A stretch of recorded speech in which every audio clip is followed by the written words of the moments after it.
পঞ্চগড়ের তেঁতুলিয়া উপজেলার বুড়াবুড়ি ইউনিয়ন পরিষদে, যেখানে আজ রাত ৮টা নাগাদ কিন্তু এখানে এক শিশুর মৃতদেহ উদ্ধার করা হয়েছে।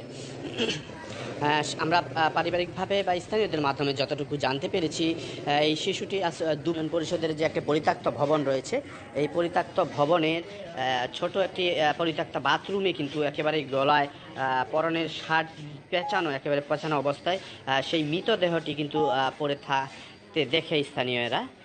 ঠিক পরবর্তী পুলিশকে খবর দিলে দ্রুত পুলিশ ঘটনাস্থলে আসে এবং কি স্থানীয় উৎসুক মানুষের উপস্থিতি কিন্তু অনেকাংশে বেড়ে যায়।